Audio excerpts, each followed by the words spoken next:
Ici Nicolas Karabatic. Ici Thierry Omeya.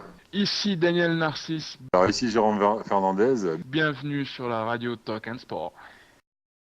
Facile à digérer, puisque non seulement on a été éliminé, mais on a été, je dirais, pulvérisé par Barcelone, et ça nous a fait très très mal, que ce soit aux joueurs, que ce soit au staff, que ce soit au club, aux supporters, aux dirigeants.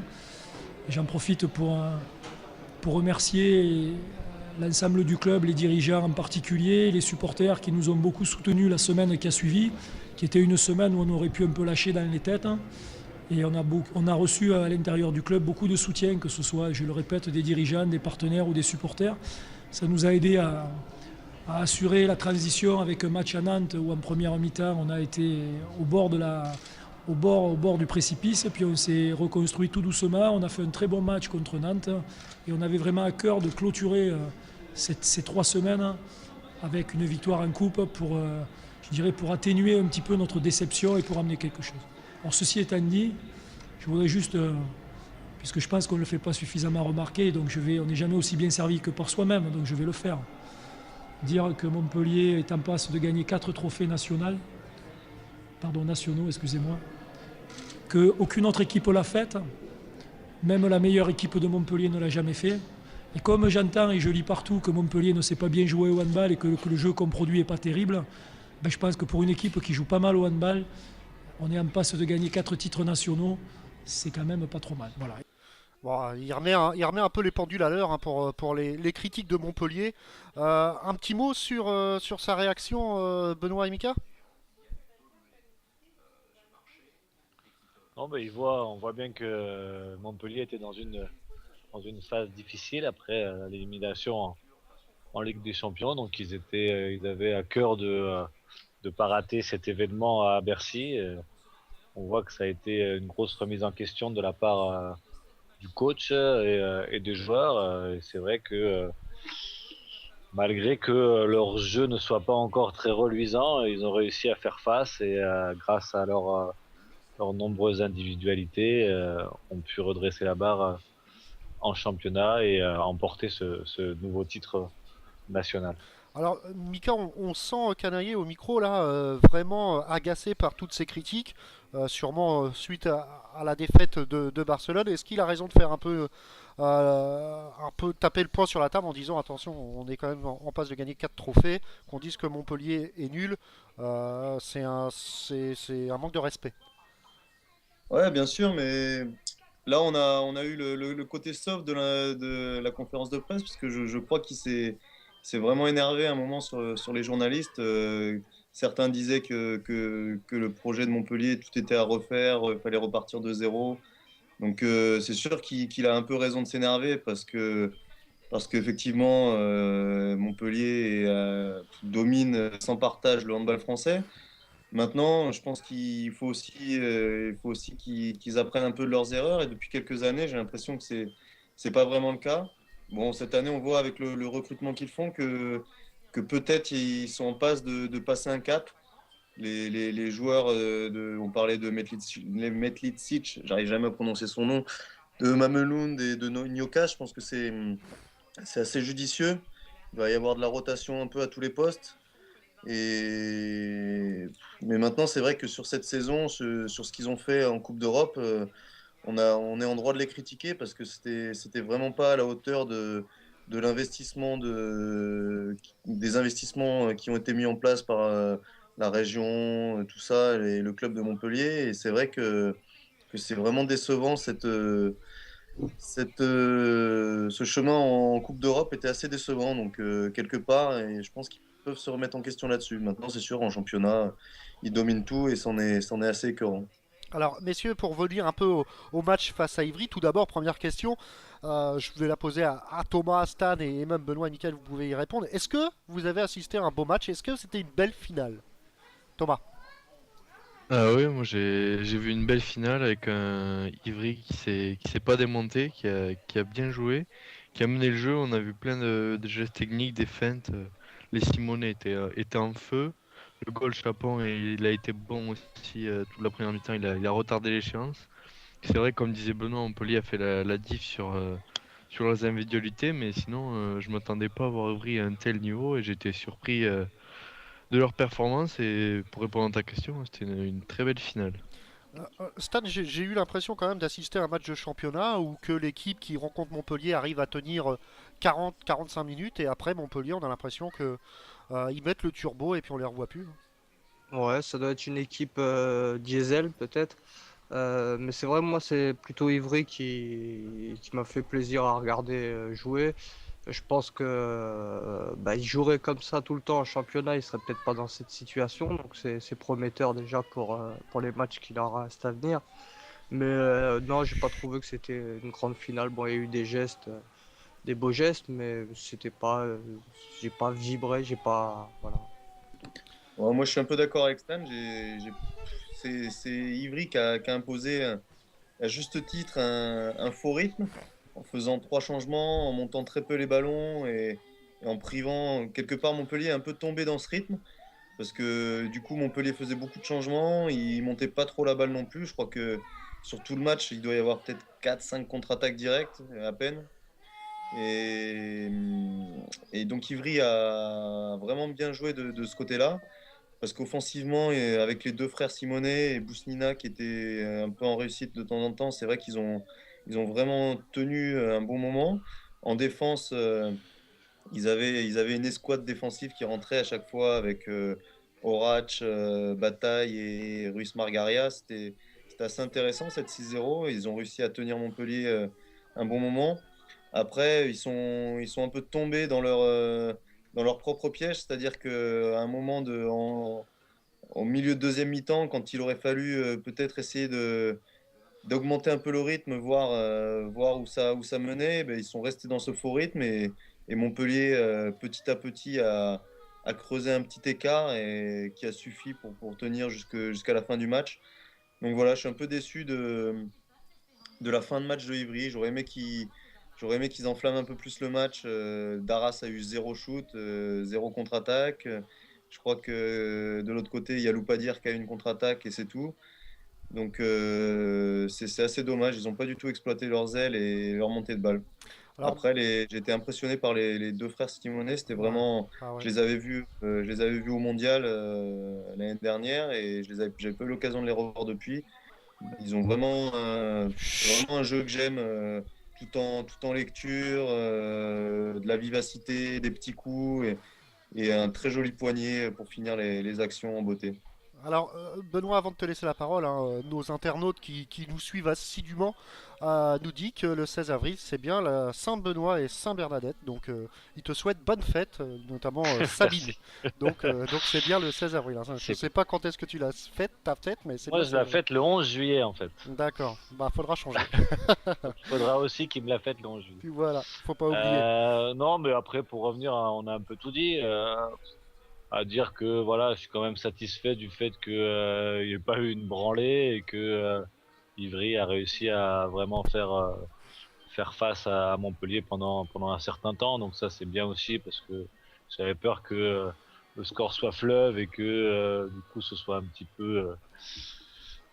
petit peu difficile pour Ivry pendant cette finale, mais voilà, ils ont joué crânement leur chance. Après, est-ce que ils pouvaient faire plus? Je sais pas, parce que en fin de match, les frères Simonet là, ils sont complètement cuits. On voit même que euh, Sébastien, je crois, a des crampes, il peut plus avancer. Donc c'est vrai qu'ils ont joué crânement leur chance. Ils ont fait beaucoup de belles choses, mais après, voilà, le manque d'effectifs aussi a joué en leur défaveur, comme souvent contre Montpellier. Et Et ce Léandri a changement défensif aussi, avec Guigou devant, les a bien empêchés de refaire ce qu'ils avaient mis en place en première mi-temps. Et la 5-1 décalée sur Simonet a été assez préjudiciable pour Ivry.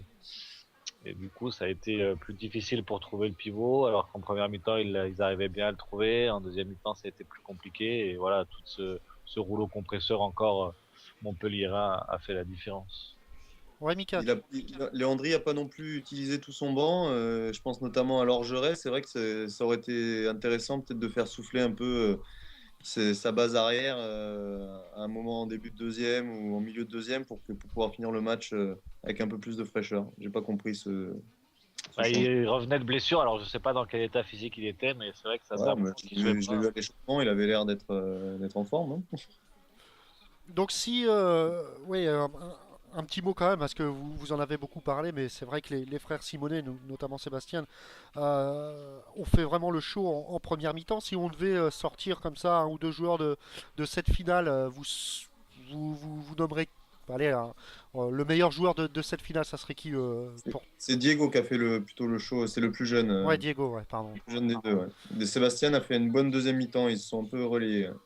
Donc s'il fallait sortir un des meilleurs joueurs du match, un ou deux de chaque côté peut-être. Bah, à Cambrai a quasiment gagné la finale tout seul, hein, j'ai envie de dire, parce que sur la fin de Bah, match, c'est Cambrai, ouais. Et responsabilité. sinon, il y a Bojinovic, début de match, il a un peu tenu Montpellier à flot. Les Ouais, pénaltys, ouais, il mettait quelques tirs aussi importants, donc il a fait encore le taf, hein, comme d'hab, quoi. Et toi, Benoît, pareil. Ouais, non, c'est vrai que Bojinovic, respect, hein. C'est vraiment un maître à jouer. Il est vraiment très très efficace, très très important pour le collectif de Montpellier. Il a été encore très juste dans son jeu, efficace au penalty. Et voilà, satisfait aussi que à Cambrai retrouve du jeu, retrouve ses intentions et son tir de loin. Ça, c'était les points positifs pour Montpellier. Après, on l'a dit pour Ivry, hein. Ivry, franchement, les deux frères Simonet, c'est vraiment en ce moment sont très très intéressants et j'aime beaucoup aussi le pivot d'Ivry, Indic, qui est très très adroit et quand il n'y a pas but, il y a souvent penalty. Donc il a une très bonne relation avec ses arrières et c'est vrai que ces trois joueurs-là ont été assez décisifs du côté d'Ivry. Donc maintenant, ça va être le championnat pour Montpellier et pour Ivry. Montpellier, c'est pratiquement bouclé, ils seront champions de France. Par contre, pour Ivry, ça me semble quand même, ça va être difficile. Est-ce que au lendemain comme ça d'une défaite qui plus est en finale de la Coupe de France, ça va pas être difficile de revenir un peu dans ce championnat qui sont en plus en difficulté, pardon.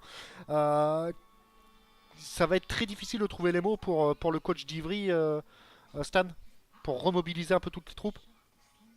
Non, non, au contraire, ils ont juste à se baser un petit peu sur cette mentalité qu'ils ont un peu retrouvée, ce jeu, un peu plus de réussite. Je pense qu'ils peuvent s'en sortir. Non, au contraire, là, il faut encore plus les surmotiver. Là, c'est de bon augure pour la suite, là.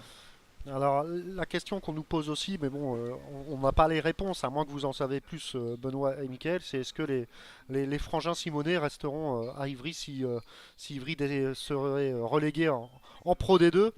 Ça va être difficile de conserver des joueurs comme ça, hein.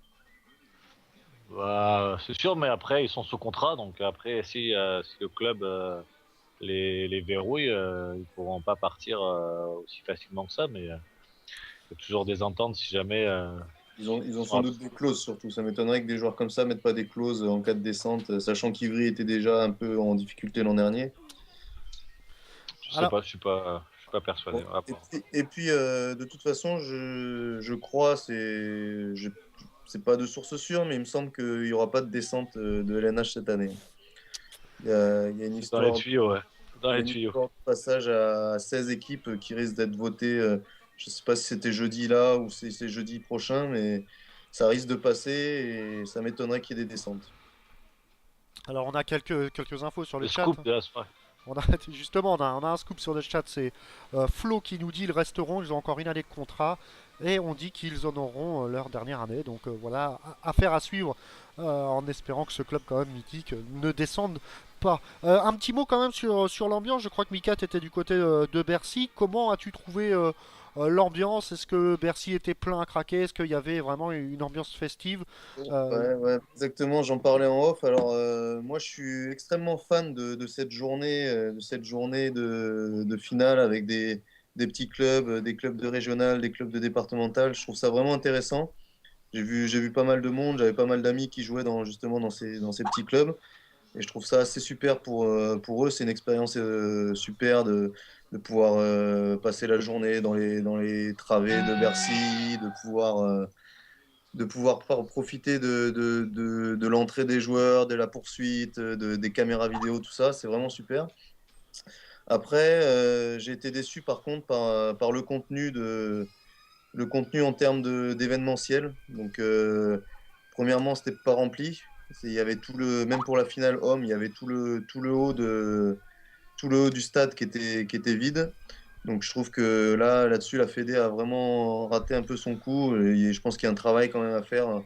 Il y a quand même un vivier en Île-de-France de petits clubs, où il y aurait moyen de pouvoir filer des invites pour les jeunes ou quoi. Je sais pas comment on peut se débrouiller, mais il y a toujours moyen de remplir une salle comme ça. Et en termes d'animation aussi, on reste encore très loin de ce qui peut se faire dans le basket ou dans le rugby, ou le Stade Français par exemple.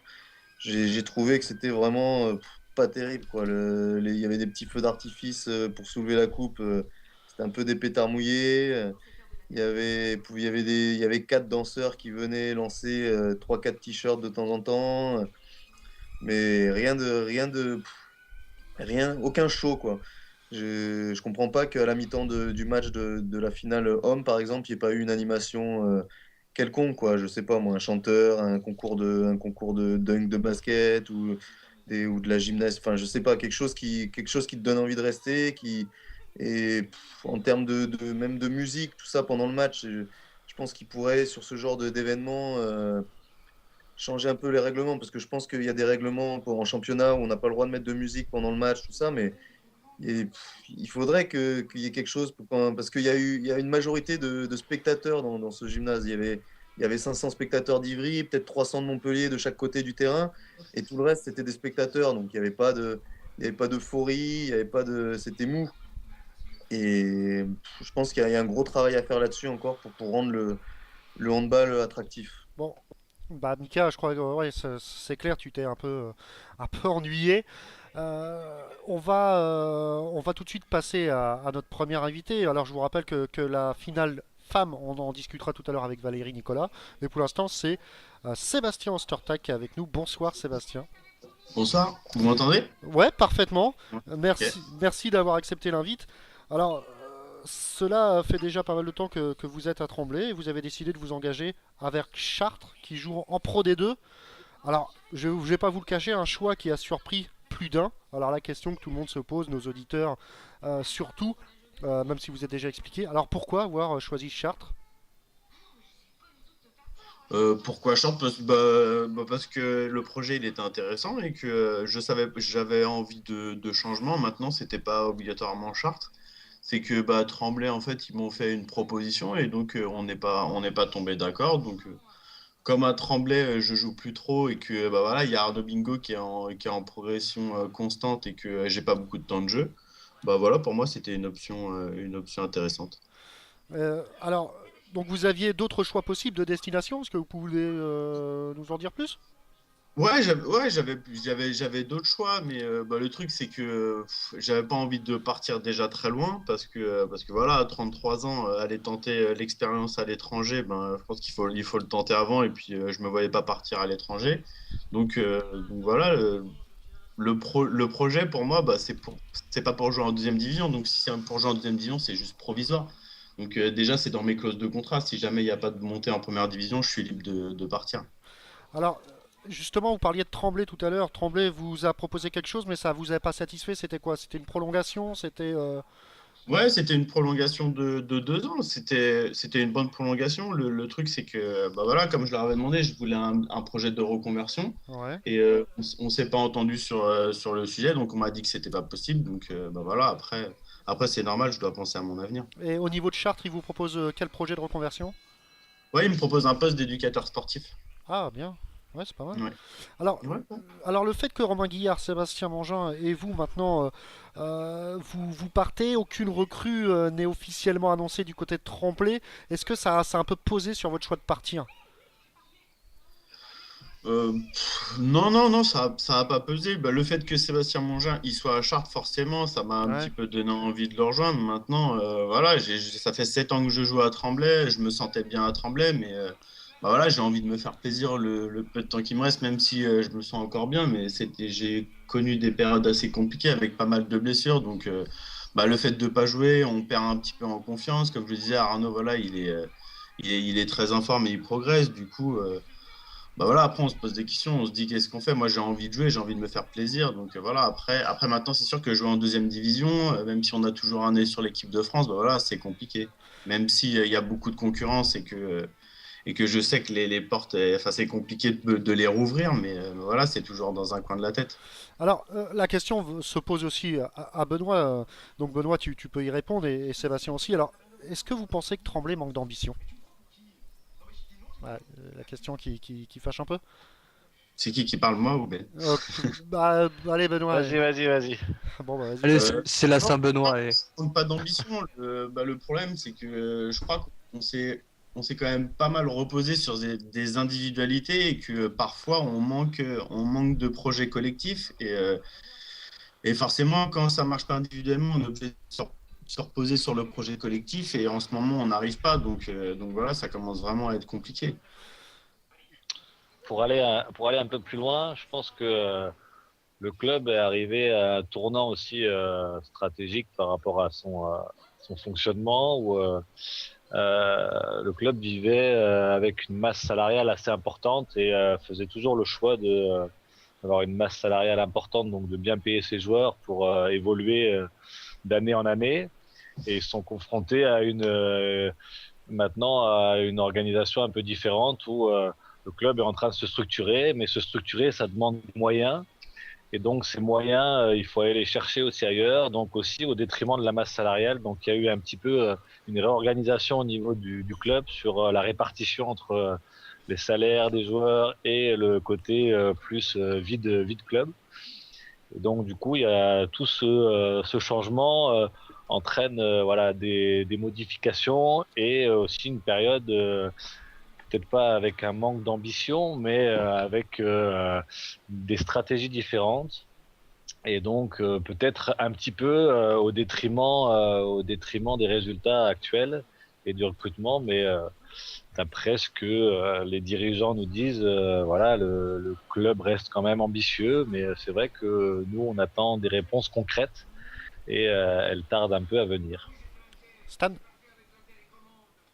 Ouais, moi j'avais une question par rapport à ce transfert à Marvilliers-Chartres. Est-ce qu'en fait il y avait un projet sportif, il y a une ambition particulière de Chartres pour que tu aies été séduit comme ça? Bah oui, bien sûr. Déjà, bah, je parlais un petit peu de mon avenir parce que c'est normal, j'ai déjà 33 ans. Mais bah voilà, le projet, c'est déjà, il y a quelques joueurs. Il y avait déjà Aymeric Paillasson, il y avait Yacine Bouakaz. Après, bah voilà, il y a Sébastien Mongin et j'arrive. Bah, le projet, en fait, c'est de ramener deux, trois joueurs de première division chaque année pour pouvoir justement déjà monter et après, par la suite, rester en première division. Donc, l'objectif concret de Chartres la saison prochaine, c'est l'accession en LNH. Ouais, c'est la montée. Ouais. Bah, déjà, le premier objectif, c'est les playoffs, parce que là, ils sont à la limite, Ouais. mais ouais, l'année prochaine, ouais, ils veulent monter. Ouais. Alors pour parler un peu de Tremblay, hein, on a l'impression que cette équipe peut battre n'importe quelle équipe et peut aussi lourdement chuter. Alors qu'est-ce qui manque à Tremblay justement pour jouer l'Europe et puis franchir un peu ce palier qu'elle n'y arrive pas cette saison avec autant d'irrégularité?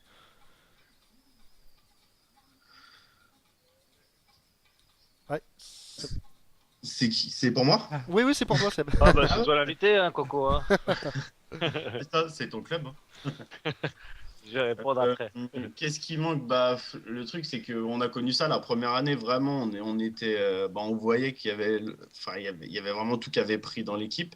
Et que bah, je ne sais pas s'il y a une espèce de lassitude dans l'équipe, ou je ne sais pas si c'est parce qu'on s'est habitué les uns aux autres, ou je sais pas, parce que c'est pas un manque de motivation, il y a toujours des mecs qui en veulent, quand on se met toujours la tête dedans. Mais bah voilà, on voit que tout le monde donne, mais que ça fonctionne pas. Et en plus, bah, on n'est pas épargné par les blessures. Et donc, ouais, bah, j'avoue que je sais pas trop. Hein. Benoît? Ouais, moi je voulais revenir un peu par rapport à toi. Tu as été assez virulent dans la presse par rapport à Tremblay, justement, par rapport à ta reconversion qui n'a pas pu être d'actualité. Dans quel état d'esprit tu es pour finir cette saison et donc ce sprint final qui s'avère très important pour ce club? Bon, de toute façon, moi, voilà, je reste un tremblaisien jusqu'à la fin de l'année. Donc voilà, je reste motivé. Maintenant, Maintenant, c'est sûr que quand t'as pas beaucoup de temps de jeu, voilà, faut y rester motivé, c'est jamais trop évident. Donc voilà, je resterai toujours tremblaisien et je me battrai toujours pour le club. Et puis voilà, on a mis du temps à mettre une vraie structure dans ce club parce qu'au départ, c'était assez compliqué. Donc voilà, maintenant on a fait à peu près ce qu'il fallait, bah voilà, faut pas lâcher. C'est pas parce que l'année prochaine je serai à Chartres que je vais lâcher la fin de l'année. Justement, Sébastien, au classement, Tremblay n'est pas encore sauvé. Un prochain match contre Paris qui pourrait, en cas de victoire, revenir à 4 points de vous. Est-ce que vous sentez un peu le danger quand même? Ouais, bien sûr, bah oui, là c'est sûr qu'on est très en danger. Maintenant, on sait que bah, il faut enfin il faut une victoire pour pouvoir respirer. Maintenant, bah voilà, il y a encore Guillaume Crépin qui s'est fait la cheville. Là, ce soir, il y a même Poulain qui s'est fait un petit truc aussi. Donc voilà, moi ça a tiré dans les ischios et je suis encore pas opérationnel. Donc ouais, il manque beaucoup de monde. On a des jeunes sur qui on peut se reposer, mais voilà, ils n'ont pas encore le niveau, même s'ils sont toujours présents.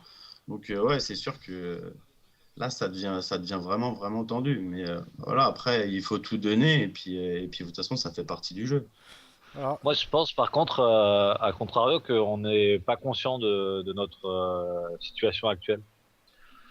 J'ai l'impression que on pense encore avoir un matelas suffisamment confortable pour pas être en danger, alors que il s'avère qu'on est vraiment en danger.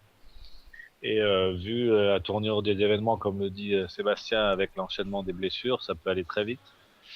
Et je saurais souligner assez longuement, je pense, dans l'approche du match, parce que j'ai l'impression que on n'a pas encore mesuré l'importance de ce match et l'importance de notre classement. Et donc, il va vraiment falloir qu'on se fasse violence là dans 4 jours pour remporter ce match contre Paris. et qui Car sinon, ça peut vraiment être très très compliqué sur cette fin de saison. et Ben, tu dis que vous n'en aviez pas conscience, c'est les joueurs ou le staff? Ou les deux? Moi, non, c'est mon avis personnel par rapport à l'ambiance qu'il y a dans le groupe et tout ça. Voilà, tout le monde va bien, tout le monde vit bien, on a un groupe super sympa. Mais je suis pas sûr qu'on soit tous conscients de l'importance des matchs qui vont arriver là rapidement. Entre Paris et Créteil, on a 2 matchs qui sont largement à notre portée et qu'il faut qu'on remporte pour vraiment pouvoir passer la fin de saison tranquillement. Mais il faut vraiment qu'on soit tous conscients de l'importance de ces matchs pour que on mette tous les moyens ensemble pour s'en sortir. Et des fois, j'ai l'impression qu'on n'en est pas encore tous conscients de l'état d'urgence dans lequel on est actuellement. C'est le même ressenti que vous avez, Sébastien? Bah, moi, je pense que bah, déjà, quand on regarde le classement, on est 9e. On se dit donc, bah, c'est bon, on peut plus accrocher les 5 premières places. Donc, on se dit, bah, voilà, on a fait le boulot, mais un petit peu. Maintenant, c'est sûr que, comme il dit Ben, là, c'est super dangereux. Hein, parce que, voilà, après, on a Nantes, on a Saint-Raph, on va à Célestat. Enfin, ça va être vraiment des matchs compliqués. Donc, je pense que celui où il faut vraiment tout donner, c'est Paris. Parce qu'il vaut mieux assurer derrière directement que d'aller se mettre que d'aller se mettre un peu dans la merde par la suite.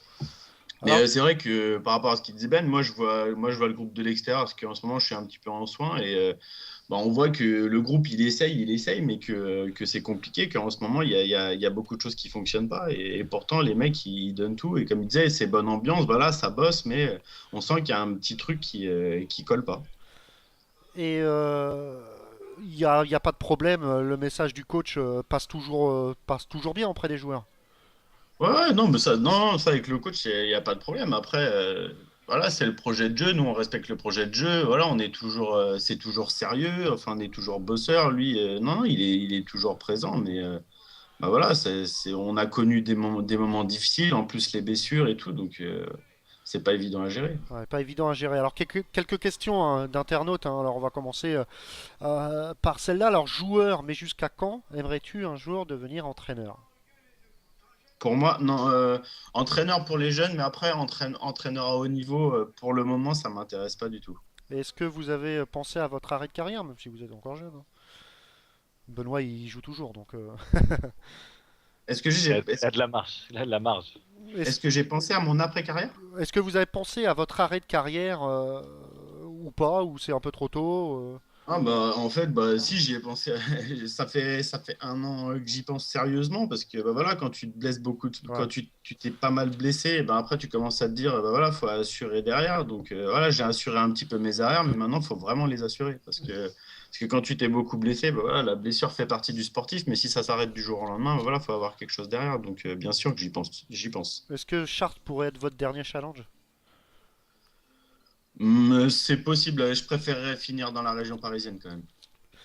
D'accord. Maintenant, on ne sait pas ce qui peut se passer. J'ai signé 3 ans. Voilà, 3 ans, voilà, ça fait un bon projet parce que signer 2 ans, je pense que ça passait déjà trop vite. Donc, j'y vais vraiment pour un vrai projet. J'y vais pas, comme je disais dans l'interview, en pré-retraite. D'ailleurs, c'est Tremblay qui l'avait mal pris parce que apparemment, ils auraient pris comme quoi à Tremblay, il y avait des retraités, alors que c'était pas du tout ça dans mon interview. C'est juste que voilà, j'ai encore envie, j'ai encore de l'énergie et voilà, je pense que je peux encore apporter beaucoup. Donc, Alors, voilà, Sébastien, c'est pas un projet pour aller me planquer.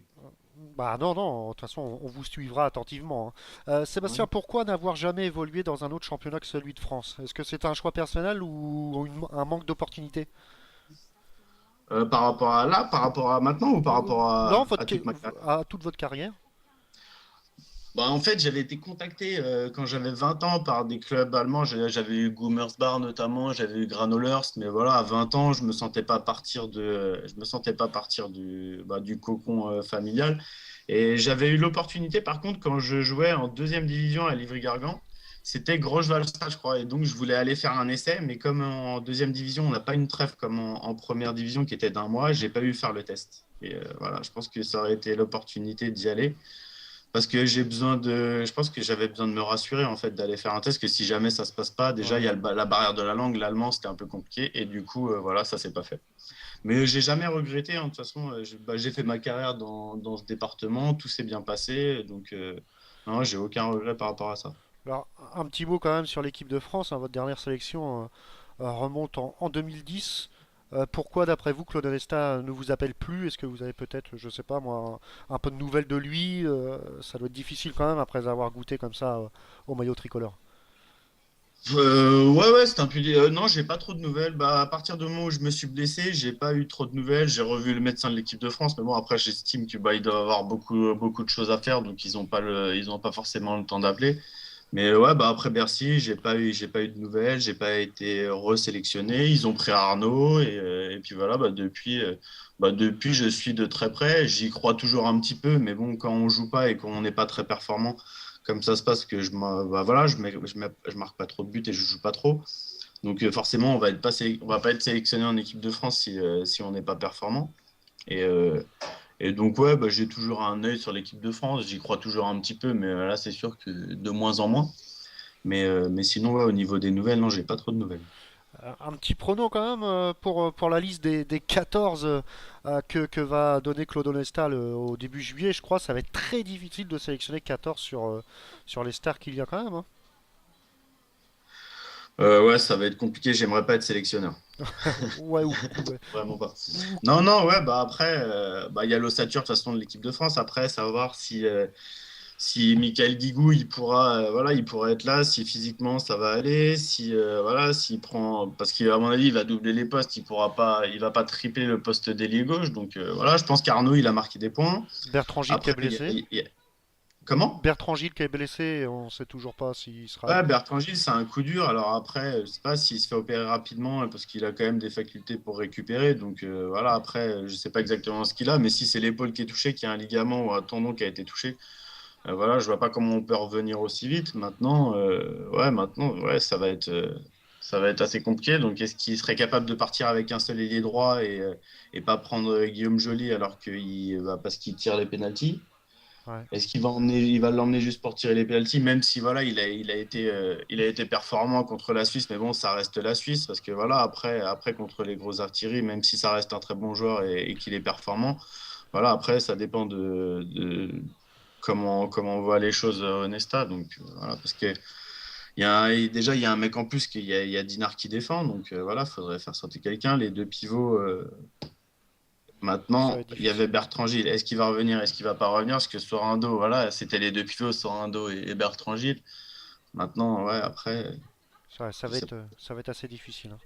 Euh, Ouais, c'est difficile. Est-ce que vous pensez que l'euro manqué par l'équipe de France, c'est la fin d'une époque?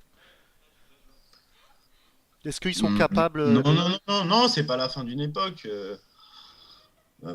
Mais par contre, voilà, moi qui ai connu ça, enfin qui ai connu vraiment les moments de gloire de l'équipe de France, voilà, il y avait une telle confiance dans l'équipe, c'est que même si ça fonctionnait pas en attaque, on avait notre défense, voilà, qui assurait derrière, parce que même si on ratait des tirs ou qu'on était peu performant en attaque, enfin voilà, il y avait derrière une défense super solide avec un tir au meilleur voilà, qui était toujours énorme. Et forcément, quand il y a l'attaque qui fonctionne pas et la défense qui fonctionne pas, bah après, bah, ça devient compliqué. Et c'est ce qui s'est passé à l'Euro. Donc, je pense que c'est juste une phase de transition. Maintenant, voilà, ça nous rappelle à l'ordre et il faut se dire que bah, faut retourner, faut aller, faut envoyer et que c'est pas facile, quoi. Petite dernière question, à part Benoît, hein, qu'est-ce qui va vous manquer de Tremblay que vous n'allez pas retrouver à Chartres? Bah déjà Ben. Non, mais voilà, bah, c'est sûr que c'est jamais évident. C'est mes potes, ici, bah, même la famille et tout. Il y a beaucoup de choses qui vont me manquer. Maintenant, je pars pas à l'autre bout du monde. Mais comme je disais, voilà, j'ai passé, ça fait 26 ans que je joue dans la région. Ça fait 7 ans que je joue à Tremblay. Voilà, on a porté le club sur nos épaules et bah voilà, partir alors que enfin, le club il progresse de plus en plus. Il y a le projet de la salle et tout que bah voilà, j'aurais vraiment voulu faire partie du truc. Mais voilà, bah donc ouais, un peu de regret, un peu triste de partir, mais maintenant je dois penser à moi et puis donc voilà, sans regret. Ouais, c'est vrai qu'on a l'impression quand même, en vous écoutant, que Tremblay n'a vraiment pas fait le nécessaire pour vous retenir, hein. Si, ils ont fait le nécessaire, ils m'ont fait une bonne proposition. Voilà, c'est sûr que voilà, je vais pas vous le cacher, mon salaire, voilà, ils ont beaucoup diminué mon salaire. Maintenant, c'était une bonne proposition, bien payé deux ailiers, eh ben c'est pas donné à tout le monde. Donc la proposition, elle était intéressante. Maintenant, voilà, je joue pas. Si Arnaud il restait, forcément, Ouais, ouais. la concurrence, je l'accepte. Mais si c'est pour jouer 10 minutes par match, ça m'intéresse pas. Je préfère aller me faire plaisir. Alors oui, c'est triste, c'est comme ça. Voilà, j'ai un peu déballé, mais c'est normal. Au bout d'un moment, ouais, je suis un peu amer parce que forcément, je joue pas. Que voilà, j'ai fait partie de la gloire de Tremblay et qu'on a monté le club et qu'ils ont utilisé mon image comme je l'ai dit. Donc voilà, ils l'ont peut-être mal pris. Mais voilà, c'est comme ça. Moi, je suis un joueur de handball, j'ai envie de jouer et je suis là pour jouer. Je suis pas là pour faire du banc. On le, com- Donc c'est normal, au bout d'un moment, je suis obligé de faire des choix, même on- si, même si c'est malheureux. on le comprend aisément, hein. Benoît? Ouais, non, moi je voulais revenir justement sur ce que tu dis et pour avoir longuement discuté avec toi, je pense que c'était inéluctable ce départ là avec l'accumulation de tes blessures. Je pense que euh, le côté psychologique était devenu vraiment trop important et trop pesant et c'était vraiment nécessaire que tu puisses repartir sur un autre projet, tu puisses te laver la tête un petit peu et que tu puisses réutiliser toutes tes qualités. Et je pense que Chartres sera super satisfait par rapport à tes performances et que tu vas vraiment apporter énormément de choses. Et toi, tu vas reprendre énormément de plaisir. Donc, c'est vrai qu'on a déjà eu cette discussion-là, mais voilà, le choix, il venait de lui-même. Si Arnaud restait, c'était important pour ton bien-être que tu ailles voir ailleurs. Ouais, ouais, ouais, non, c'est sûr que bah, forcément, si j'ai pas mon physique, bah, enfin, je peux pas me reposer sur mon gabarit, quoi, même si je suis un peu une caisse, tu vois. Non, non, Mais, ouais, c'est compliqué physiquement. J'ai vraiment connu des pépins assez importants et du coup, ouais, mais je pense que c'est beaucoup parce que psychologiquement, c'était compliqué aussi. Donc, il y a tout est lié. Donc, voilà, je pense que de partir ailleurs et de reprendre des responsabilités, de reprendre du temps de jeu, ça va aller de mieux en mieux et ça va être bénéfique pour ton nouveau club. ouais, ouais, carrément. En tout cas, ouais, c'est Juste, peut-être, ouais, sûrement, ça devait être un petit peu dans la tête, hein, parce qu'au bout d'un moment, c'est compliqué. Et, ouais, ça doit un peu se répercuter sur le reste. Mais en tout cas, j'ai hâte d'y être vraiment. Voilà, c'est une page qui se tourne, mais j'ai vraiment hâte d'y être et vraiment de goûter à cette nouvelle vie. Est-ce que tu as des idées un peu du recrutement qui va se faire à Chartres? Tu as eu des échos? Ouais, ils sont sur un arrière droit de Sarajevo, un Ouais, Croate. c'est ça. Pazin? Pazine? comme ça. Oui, c'est ça, ouais. Ouais, Alors pareil, après, est-ce que ça s'est concrétisé ou pas? Je sais qu'ils étaient Je- en discussion maintenant. Est-ce que ça se fait? Est-ce que ça se fait? ouais. Il me Je semble sais que c'est fait et ça a l'air d'être quelqu'un d'assez. Ça a l'air d'être un joueur assez intéressant, un grand de 2 mètres qui défend très bien. Ouais, Sur le c'est poste. ça. Ouais, grande 2 mètres, gaucher, qui défend numéro 3 et qui est jeune. Ouais. On l'avait Et- joué, hein, on l'a joué en prépa là, quand on a fait le tournoi de Cellier ou Vélénier. D'accord. Et ouais, c'est intéressant. Et tu crois qu'il y aura encore des recrues après ça ou le recrutement est bouclé après cet arrière droit? Non, je crois que ça va être bouclé pour cette année. D'accord. Bon, c'est Ouais. déjà assez intéressant. Après, je pense que le président, il nous réserve quelques surprises. Il y a plutôt intérêt que Aix monte directement, hein, Mika. Ben, sans rigoler, ouais, la D2 l'année prochaine, ça risque de pas être drôle, hein. Parce qu'apparemment, là, j'étais avec quelqu'un au téléphone, il paraît que l'histoire dont je parlais tout à l'heure, les 16 clubs en D1, ça se fera peut-être pas cette année, mais plutôt l'année prochaine, donc il y aura quand même 2 descentes. Si les descentes, c'est Ivry ou Paris ou Nîmes ou Istres, c'est toujours des équipes qui vont vouloir remonter directement et la D2 va vraiment devenir un championnat intéressant et difficile. Ah ouais, carrément. Bah, en plus, apparemment, enfin, ça fait longtemps que j'ai pas suivi, mais apparemment, en D2, ça envoie bien. Donc Ouais, ouais, ça réussit. Bon, ouais, voilà, on va découvrir un nouveau monde. Donc forcément, c'est sûr que si Ivry et Paris descendent, ouais, c'est sûr que après ça va se batailler. Maintenant, Une petite question pour Benoît, ça fait quoi de voir un peu ses potes partir et que perd Tremblay en perdant Sébastien Ostertag, Benoît? Bah, pour être honnête, ça fait vraiment chier parce que que ce soit Monja ou Ostertag, c'était vraiment des joueurs avec qui j'avais énormément d'affinités. Tu vas être seul comme vieux. Tu vas être un vieux seul, un vieux solitaire. Je vais mal vieillir, hein, je vais être un vieux vieux loup. aigri et seul. Un vieil ours.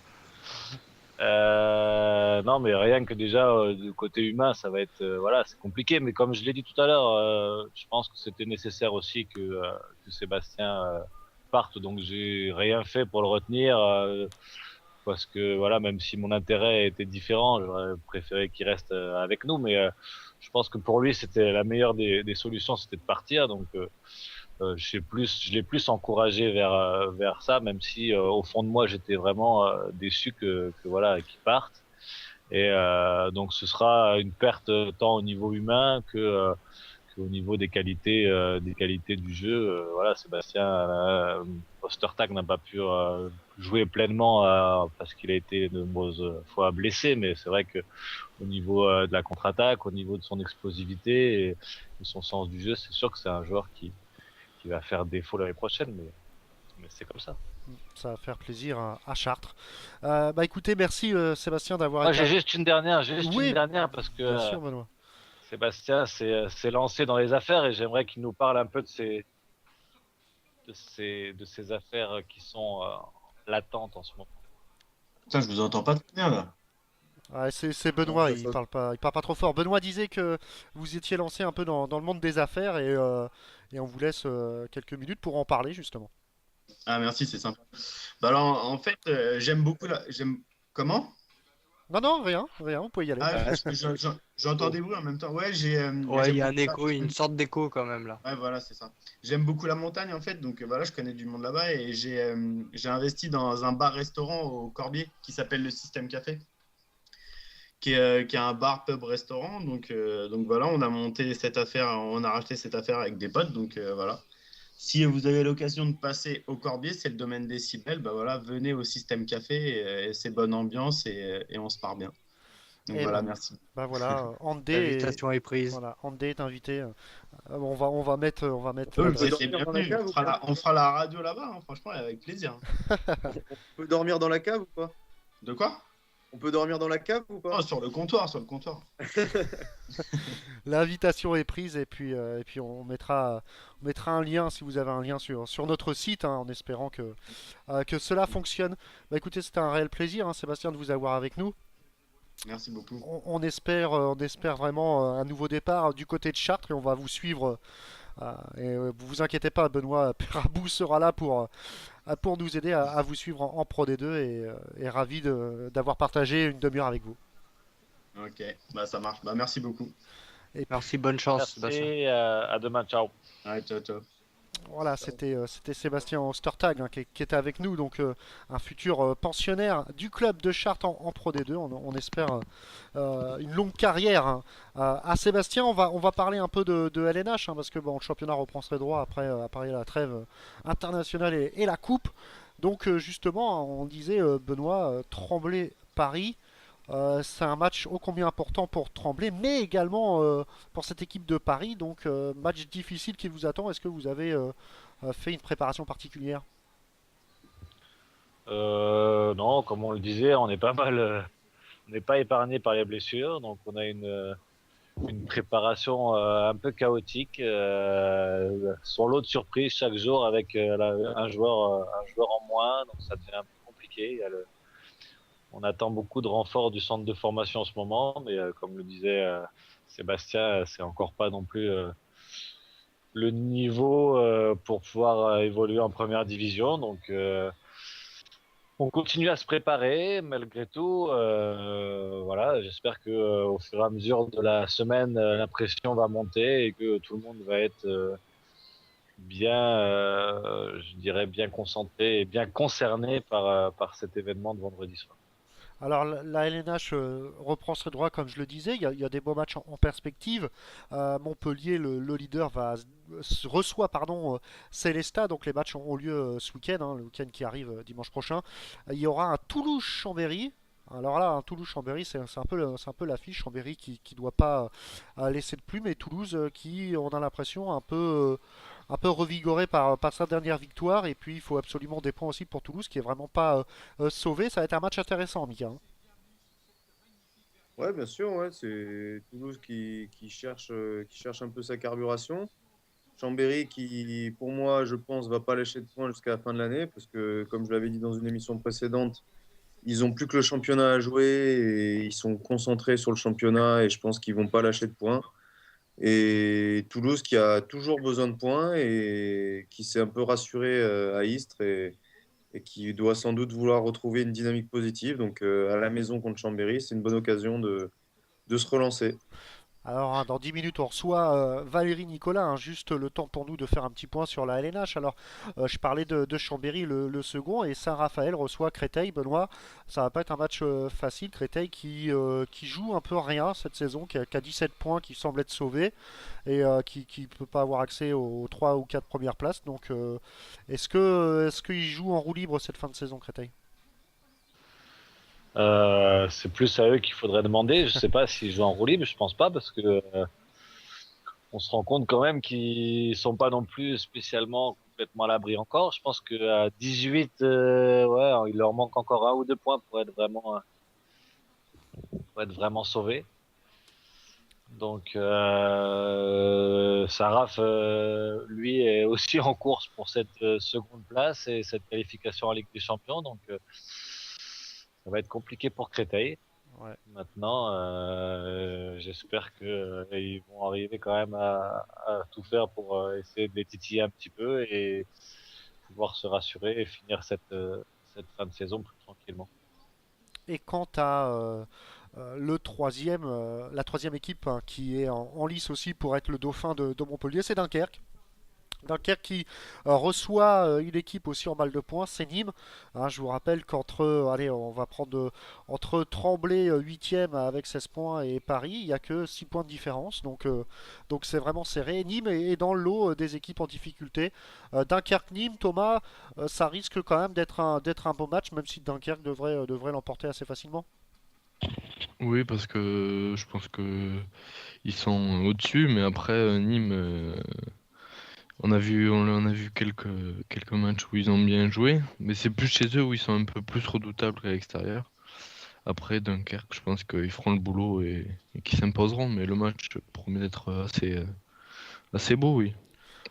Alors voilà, on a un peu décortiqué toute cette 21e journée, hein, Dunkerque, Nîmes, Ivry, Cesson, c'est pareil. Rebranche ton micro. Non, mais il est branché, hein. Ah. Non. J'avais fini ma Non, non, partie, c'est Luisa qui... je parlais à Luisa. Ah oui, Ah, d'accord. non, je pensais que Thomas devait rajouter quelque chose. Oui, donc, comme je disais, Ah non, non, j'avais fini. comme je disais, 21e journée, on l'a passé plus ou moins à vite fait au crible. Donc Dunkerque, Nîmes, Ivry, Cesson, Montpellier, Célestat, Nantes, Istres, Paris, Tremblay, Saint-Raphaël, Créteil, Toulouse, Chambéry. Donc on va passer maintenant à la Pro D2 qui bat aussi son plein. C'est très serré C'est le aussi. moment de donner des pronostics sur ces matchs-là. Bah, justement, tiens, un petit mot quand même. Allez, sur le match phare, hein, Toulouse-Chambéry. Allez, on va commencer par Thomas. Est-ce que les coéquipiers de Jérôme Fernandez peuvent l'emporter face à Chambéry? Peuvent, oui, mais est-ce qu'ils vont le faire? Ça, c'est une autre question. Allez, justement. Non, ça va être un beau match à Toulouse. Toulouse qui doit fédérer un peu son public et puis qui doit se battre pour. C'est pas encore fait, même s'ils ont gagné à Istres lors du dernier match, c'est pas fini pour le maintien. Donc ça va être un beau match. Et Chambéry, on connaît leurs forces, donc ça va être encore une belle affiche, mais je pense que Chambéry devrait passer. Euh, on va vite fait demander à Benoît son avis avant de passer la parole à Mika. Ah, ça va être un match assez ouvert, hein, je pense. Toulouse s'est relancé, mais là a eu cette période sans match, donc c'est jamais spécialement bon d'avoir une coupure après une victoire. Et puis Chambéry doit s'accrocher sur cette seconde place, donc je pense que Chambéry devrait s'en tirer, mais l'écart sera faible. Stan, petit prono? Bah, comme c'est le club de notre parrain, je vais être optimiste, hein. Je vais dire une victoire de Toulouse, même si bah, Chambéry, on sait ce qu'ils ont à jouer, donc ils seront présents, mais allez, un léger avantage pour notre parrain, Jérôme Fernandez et le Toulouse. Mika, Et Toulouse. un petit mot sur ce match, un petit prono Moi, quand même. Chambéry. Chambéry sans hésiter. Non, Chambéry. Sans hésiter. Ouais. Donc voilà, un Chambéry presque à l'unanimité, à part Stan qui voit Toulouse. Les pronostics sont notés juste avant de passer à la Coupe de France féminine et à un petit mot de Michael Illes sur un petit problème euh, entre les départementales, je crois. On va vite fait passer à la Pro D2 quand même. Pourquoi? Parce que c'est également très serré au niveau de la Pro D2.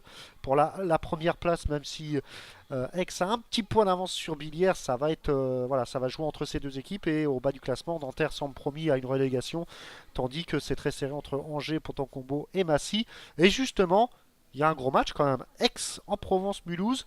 Est-ce que là, si vous gagnez, Mulhouse est définitivement. Pas ce week-end, hein. Ah, je me suis planté, exactement. Ouais. C'est ce mur On avec va à Provence. Semur. C'est Ouais, ce- on va à ce. Alors ce mur qui peut jouer les playoffs. Match Oh, bah, difficile. en plus, ça va être dur, hein. Je crois qu'ils ont tapé tout le monde chez eux, chez les gros. Ils ont dû battre Dijon, Toulouse, Villiers. Voilà, donc, ça va pas être un match facile. Ouais, match compliqué. Il y a également pour Billière qui se déplace à Massy. Massy qui est relégable, hein, qui a 38 points. Donc on a eu le coach de Massy qui nous disait que ça allait être un match super compliqué, mais on y croit, hein, du côté de Massy. Autrement les autres matchs, hein, Mulhouse-Nancy, Angers-Nanterre, Dijon, Ponton-Combo, Sainte-Vernon et Besançon-Chartres justement qui s'est déjà joué d'ailleurs le 6 avril. J'ai dû louper une info, mais voilà, c'est marqué. Ouais, c'est Besançon qui a gagné. Voilà, Besançon qui a gagné. On va. À noter que Massy a battu Créteil en match amical cette semaine. Oui, exact. Exact. Il y a eu pas mal de matchs amicaux, Et notamment. Massy. Ouais. Et notamment un match aussi Tremblay-Corée du Sud, me semble-t-il. Exactement. Ouais, et défaite de Tremblay. Mais c'était un excellent match, paraît-il. Ouais, c'était assez sympathique. Il y avait une équipe assez atypique. Voilà, jouer la Corée. Pas de grand gabarit.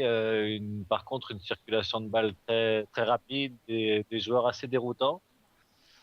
Donc, c'est vrai que c'était assez intéressant, même pour nous, de jouer un match de ce niveau-là. Parce que voilà, on n'a pas l'habitude de rencontrer des équipes comme ça. Et même si le résultat était un petit peu en défaveur, parce qu'après avoir fait une bonne première mi-temps, on s'est un petit peu écroulé en deuxième. Mais c'était quand même original et assez enrichissant. Allez, on va passer la parole maintenant à Michael Illes, hein. On parlera de la Coupe de France féminine. Alors, il y a eu une petite polémique sur la Coupe de France, justement, départementale. Je crois que tu voulais en nous dire 2 mots. Ouais, parce qu'en fait, j'ai mon meilleur ami qui joue dans cette équipe, donc ça m'embête un peu. En fait, l'équipe qui a gagné la Coupe de France départementale, c'est Courbevoie.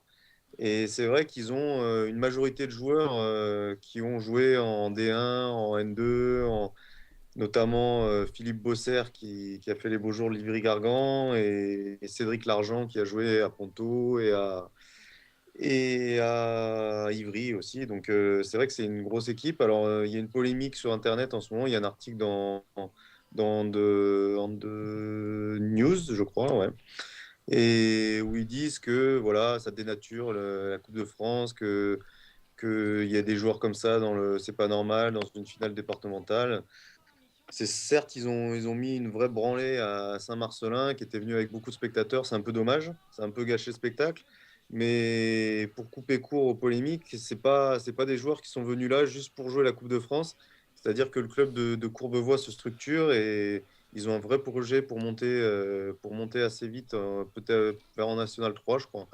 Donc, c'est des joueurs qui s'inscrivent dans le projet du club et pour avoir fait l'après-match avec eux, ils vivent vraiment bien dans ce club et c'est vraiment une vraie équipe. C'est pas forcément des mercenaires qui sont venus juste pour jouer la Coupe de France. Voilà, c'était juste pour donner mon avis. Alors après, on peut avoir des avis divergents, mais Ouais, ouais, c'est vrai que c'est un peu, ça met pas tout le monde au même pied d'égalité, Benoît, hein. en même temps, c'est le travail d'un club. C'est comme n'importe quel club de N3 qui va recruter des anciens joueurs de D1. C'est-à-dire que c'est un club départemental qui a eu des bonnes opportunités, qui a proposé des choses à des joueurs et ils se sont inscrits dans un projet intéressant. Et voilà, il se trouve que ça part du plus haut niveau, donc forcément, pas tout le monde avec des larges écarts, mais en même temps, s'ils ne sont pas contents, ils ont qu'à les envoyer directement en prêt national, il n'y aura plus de polémique. Ouais, un peu comme Nice qui a recruté Valérie Nicolas et qui est maintenant est en passe de monter en première division féminine. Donc effectivement, c'est une stratégie de club. Après, il faut peut-être avoir les moyens pour payer ces joueurs-là. Et pour aller dans leur sens, c'est vrai que ça a un peu gâché la finale départementale parce qu'il n'y a pas eu de suspense. Il y a eu du suspense pendant 10 minutes et après, c'était plié. C'était une démonstration de Courbevoie. Même si c'était agréable à regarder avec tout un tas de kung-fu et autres roucoulettes et chabala, mais c'est vrai que pour le pauvre club de Saint-Marcelin, c'était un peu dommage. Ouais. Non, mais de toute façon, il y a des vraies stratégies de club. Les joueurs, on est handballeurs, on gagne pas non plus les salaires des footballeurs, donc on a besoin aussi de trouver des reconversions. Et comme Nice le fait, comme Chartres le ferait, ils sont en mesure de proposer des choses aux joueurs. Donc c'est vrai que c'est attractif et plus facile pour payer ces joueurs-là. Et Exactement. donc voilà, c'est défendable par rapport si le projet est viable. Voilà, c'est un joueur en fin de carrière recherche à un moment donné de pouvoir utiliser sa carrière de handballeur pour préparer sa reconversion. Et si le club est en mesure de lui proposer, voilà, il n'y a pas de polémique à avoir là-dessus. Bah écoutez, je pense qu'il est l'heure, hein. Il est 21h, on va pas tarder à recevoir Elle est à Valérie. l'entraînement, et du coup, elle devrait arriver incessamment sous peu, mais elle n'est pas encore là. Bah écoute, c'est pas grave, on va commencer par parler un peu de cette finale. Tout d'abord, belle finale quand même, hein, Toulon face au Havre. Victoire de Toulon 25 à 20, pardon. Et pareil, avant de vous demander un peu vos réactions suite à cette finale, on va écouter tout de suite les gagnants, hein, Siriba Dembélé et Audrey Dorlin. C'était au micro, pareil, de l'équipe TV. On écoute ça tout de suite. On revient de très très très loin. C'est vrai qu'on a très très mal débuté ce match, tant au niveau handball qu'au niveau, au niveau engagement. Je ne nous ai pas reconnus. C'était pas nous c'était pas l'équipe de Toulon à la première mi-temps, c'est clair. Elle va regretter de partir à Randers, je vous le dis. On était vraiment nuls, quoi. Franchement, on produisait pas de jeu, on n'était pas ensemble. Chacun faisait son petit truc de chaque côté. Et, je crois que Thierry il a poussé un vrai coup de gueulante et on s'est remis dedans. C'est vrai que c'était un peu mieux au niveau handball. C'est vrai que tout au long du match, quand même, on a galéré, mais on a arraché la victoire à l'envie, quoi, à l'unité. C'est vrai qu'on a commencé le match, il n'y avait pas d'intensité défensive. En attaque, on ne jouait pas les balles. On courait pas, on n'était vraiment pas là. Et quand on est rentré en deuxième mi-temps, l'entraîneur il nous a mis vraiment un petit coup de pression dans le vestiaire. Il nous a dit qu'on avait 3 minutes pour remonter la pente, sinon on ne sait pas ce qu'on allait faire. Et c'est ce qui s'est passé en 1 minute. Je ne sais pas combien on a mis de buts, ça s'est super bien passé. Et puis on n'a rien lâché. Et elles, on les a mis dans le trou et on a gagné. C'est un exploit quand même de réussir 2 années de suite la Coupe de France. Donc ouais, je suis très satisfaite. Ouais, on va peut-être pas dire qu'on prend l'habitude, mais j'avoue que ça fait plaisir, ça fait du bien. 2 années consécutives qu'on la gagne. On va pas dire qu'on est comme chez nous ici, mais bon, on aime bien le public, il est avec nous, ça se passe bien. On est tombé sur une équipe vraiment redoutable ce soir et puis on a su remonter la pente et gagner, c'est le principal quoi. En plus, c'est à Bercy, donc devant une salle où il y a combien de places dans Bercy, je sais pas, 15 000 1500, j'allais dire 11 000 personnes à Bercy, donc ça fait super plaisir. Et moi, je veux bien gagner une comme ça tous les ans. Ça me dérange pas, je re-signe pour même. Voilà, c'était Audrey de Rouen et Siriba Dembélé. Alors, une finale vraiment très mal débutée par les Toulonnaises qui rentrent à la mi-temps avec un +5 dans l'escarcelle. Mais voilà, en deuxième mi-temps, après une gueulante mémorable de Thierry Vincent, ils ont réussi quand même à faire douter cette équipe havraise et on a vu une belle deuxième mi-temps toulonnaise. Alors déjà, Mika, est-ce que tu as pris un peu plus de plaisir avec cette finale? Ouais, ben en fait, je l'ai pas vu en intégralité. Je suis arrivé à 10 minutes avant la fin de la première mi-temps parce que bon, j'ai passé la journée entière à Bercy. C'était un peu long. Mais non, c'est vrai que c'était un peu plus vivant. Il y avait vraiment, elles ont vraiment joué le coup, les Toulonnaises, en deuxième mi-temps, comme on a entendu dans les interviews, là, parce qu'elles étaient à -5 ou -6 à la mi-temps, ça semble un peu compromis. Donc forcément, pour remonter, elles ont dû s'employer et monter les ballons. Et c'était assez agréable à regarder. Après, il y a eu un petit problème au niveau de l'arbitrage, j'ai trouvé. Les Bonaventura, qui sont censés être une paire élite paire élite française, qui a été pas terrible et qui, coup sur coup, met 2 cartons rouges qui sont ultra litigieux au club de Toulon. Alors heureusement, ça leur a pas porté préjudice, mais j'ai eu quelques échos sur Facebook aussi, beaucoup de personnes qui doivent avoir des problèmes en championnat avec les sœurs Bonaventura qui ont un peu taillé sur elles. Mais c'est vrai que sur ce match-là, c'était pas très cohérent. Les décisions étaient pas vraiment justes, j'ai trouvé. Mais bon, c'est qu'un avis personnel. Alors Ben, belle finale ou pas alors? Ah, Voilà, une très belle première mi-temps de Le Havre et un retournement de situation complètement à l'avantage de Toulon en deuxième mi-temps. Donc, c'était pas facile de pouvoir réitérer la même finale 1 an après. Coup de chapeau à Toulon qui a réussi le doublé 2 années de suite, avec une gardienne de but en deuxième mi-temps qui a été absolument monstrueuse, avec une très bonne défense. La gardienne de Toulon a été vraiment très très en verve dans cette deuxième mi-temps. alors, oui, alors messieurs, Thomas et Stan, un petit mot quand même sur cette. Et après, voilà, sur le contenu, sur le contenu, c'est toujours un peu mon avis par rapport au handball féminin, c'est que Voilà. c'est bien, c'est haletant, mais il y a énormément de déchets. Il y a beaucoup de portes de balles, donc. Mais après, voilà, c'est le handball français, puisque l'équipe nationale joue un peu de la même façon, voilà, à courir dans tous les sens, mais au détriment un peu de la qualité. Donc moi, je suis un peu voilà, un vieux con et j'aime bien, j'aime bien un peu plus que ce soit un peu plus rigoureux, un peu plus voilà, un peu plus pensé. Et là, voilà, c'est un peu tout pour l'attaque et du coup, c'est un peu au détriment de la qualité, mais ça donne beaucoup de spectacles. Donc, voilà, les avis sont partagés par rapport à ça. Alors Thomas, Stan, on sent quand même que cette équipe de Toulon, une jeune équipe toulonnaise, commence à s'imposer hein, dans le handball féminin. C'est notamment sûrement et grâce à l'arrivée de Thierry Vincent depuis 3 ans, en 3 titres, donc une place surprise champion de France, et puis là 2 Coupes de France d'affilée. Thomas, c'est de bonne augure pour la suite. Bah ouais, quand il y a un bon entraîneur, les résultats se font sentir de suite.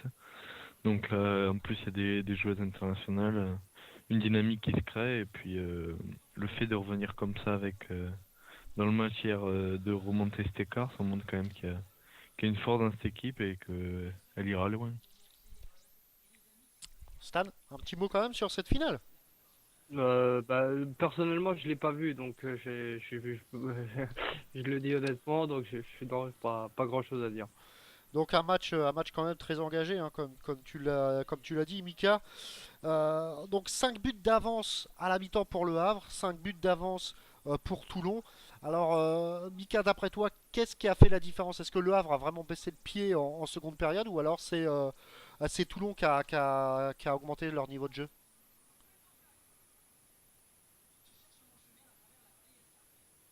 Ah, un petit souci avec Mika, je pense.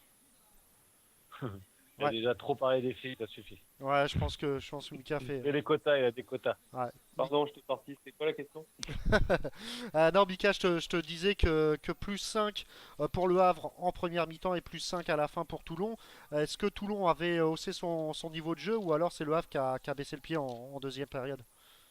Non, mais Benoît l'a dit, il y a une grande partie, la gardienne qui a été vraiment exceptionnelle. Elle a fait des arrêts à 6 mètres sur contre-attaque. Et je pense que le Havre a un peu baissé le pied aussi parce que autant en première mi-temps, en attaque, ils avaient l'air de trouver les solutions assez rapidement.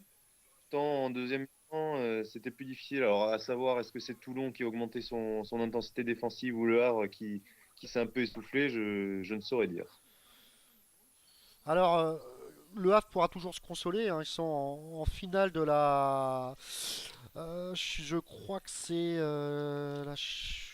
La Challenge Cup. la Challenge Cup, voilà, contre une équipe turque. J'ai perdu mes petits papiers, mais voilà, ils sont quand même en finale face à Altaïa, je crois, il me semble, hein, une équipe turque. Donc, un petit prono quand même, le Havre est capable de l'emporter, cette coupe. Voilà, c'est vraiment la Coupe d'Europe pour l'avoir faite qui est très très accessible. J'avais perdu en demi-finale avec Créteil contre un club grec, donc c'est accessible pour les pays qui ont au niveau international encore pas toute la reconnaissance. Donc voilà, c'est pour ça qu'il y a des clubs turcs, il y a des clubs italiens, il y a des clubs, beaucoup de clubs de l'Est de l'Europe. Donc au niveau de la confrontation, je pense que c'est très très accessible et ils vont certainement, si ils tombent pas dans un traquenard là-bas en Turquie avec peut-être un public assez chaud, pouvoir remporter cette Coupe d'Europe. Donc, Elle n'existe plus, cette Coupe d'Europe en homme, non? non, les garçons, non, c'est avec le classement européen, je crois on a pu accès à cette Coupe d'Europe. Ah d'accord, c'est pas qu'elle n'existe plus, c'est qu'on peut plus la faire. Ouais, nous, la France ne peut plus ne peut plus la faire. Et est-ce qu'il y a une coupe intermédiaire en filles entre la Ligue des Champions et la Challenge Cup? Je pense qu'il doit y avoir le HF aussi en féminine. Parce que j'entends jamais de club français filles féminin en coupe de l'EHF. Ouais, non, c'est vrai, mais là, j'ai pas la réponse. Honnêtement, exactement. Alors, elle arrive. alors, on attend Valérie Nicolas, hein, qui était en plein entraînement avec son club de Nice, hein, qui doit arriver incessamment sous peu. Donc, comme je le disais, hein, le Havre pourra se consoler avec cette Challenge Cup. Et quant à Toulon, toujours en lice au niveau des playoffs, Toulon, Benoît, quand même, une bonne équipe, une bonne surprise quand même, et depuis 3 ans confirme avec l'arrivée de Thierry Vincent, comme je posais la question à Thomas. C'est une équipe qu'on maintenant, à l'image de Metz, d'Arvor, voire même du Havre, on devra compter sur elle maintenant pour les saisons à venir. Même Ouais, s'ils perdent quand même pas mal de joueuses. C'est toujours la limite de ces clubs-là. Tant que le groupe est en place, voilà, il tourne bien. Après, je ne sais pas si les moyens seront suffisants pour pouvoir remplacer les joueuses qui vont partir. Et c'est des joueuses importantes de l'effectif de Toulon, donc comme Siraba Dembélé. Là, ils profitent du fait qu'elles sont en place pour pouvoir accumuler les bons résultats, mais après, est-ce qu'ils seront en mesure de pouvoir la remplacer de ce niveau-là? Je ne sais pas.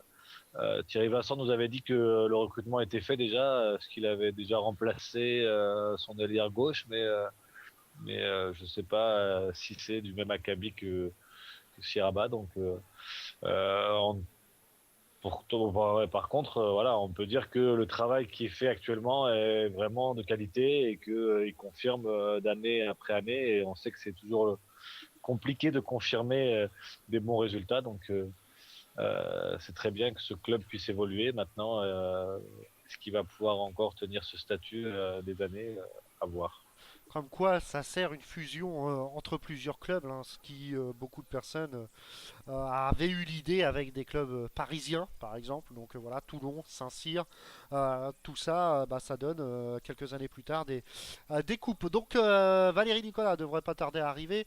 On me dit en off que Benoît est en train de tout gérer, donc ça c'est parfait, c'est ce que j'aime bien. Le temps pour moi de passer un petit jingle pub et de vous retrouver dans quelques secondes pour vous permettre d'avoir une bonne qualité d'écoute avec Valérie Nicolas. Il y a pas mal de questions, donc pas de souci, on tâchera de les poser tous. Allez, on va passer un peu de pub, donc vous allez voir un peu tous les joueurs qui sont passés sur Andé. Donc voilà, restez à l'écoute et dans quelques instants on reprend l'antenne pour discuter avec Valérie Nicolas tout simplement sur Radio Talk Sport. Allez, à tout de suite. De retour en direct sur Radio Talk Sport, et chose promise, chose due, hein, c'est une question de quelques secondes avant que Valérie Nicolas soit avec nous pour parler un peu de son actualité, l'actualité sportive, avoir son avis également sur tout simplement sur la Coupe de France, sur l'exode des joueuses français. Il y a tout ça à voir, donc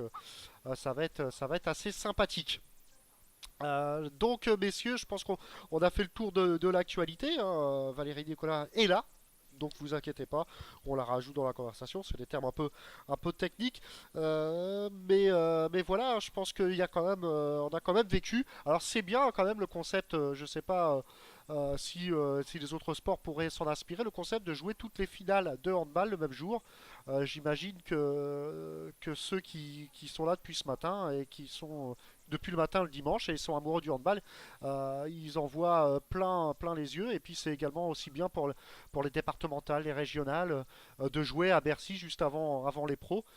C'est sympa, Mika, quand même, ce concept. Ouais, c'est ce que je disais tout à l'heure. Moi, je trouve ça vraiment intéressant parce que ça donne l'opportunité à des joueurs amateurs de côtoyer les joueurs professionnels et surtout de jouer à Bercy. Moi, quelque part, je suis jaloux. J'ai jamais joué à Bercy, moi, donc c'est vraiment une expérience super intéressante pour eux.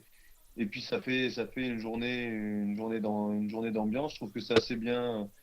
Les finales sont assez bien réparties pour qu'il y ait du monde pour les finales nationales. Et puis pour ce qui est du reste, la dernière finale hier était un petit peu plus calme, mais il restait quand même un bon 3-4 000 supporters, donc ça reste intéressant. Même dans une grande salle comme ça fait toujours un peu de bruit et c'est très sympa.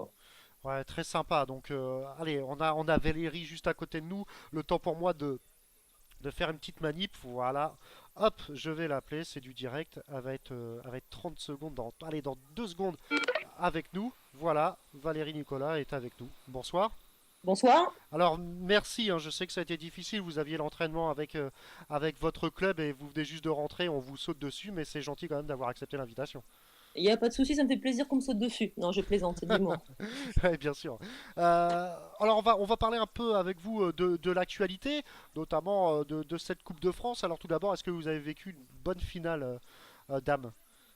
Alors une bonne finale dames, oui. Alors j'ai pas vu ni le match des filles ni le match des garçons, faut le savoir. Par contre j'ai eu des échos du match. Donc il me semble que Toulon a passé la seconde en deuxième mi-temps et notamment grâce à Siraba Dembélé et qu'elles ont mérité a priori leur victoire.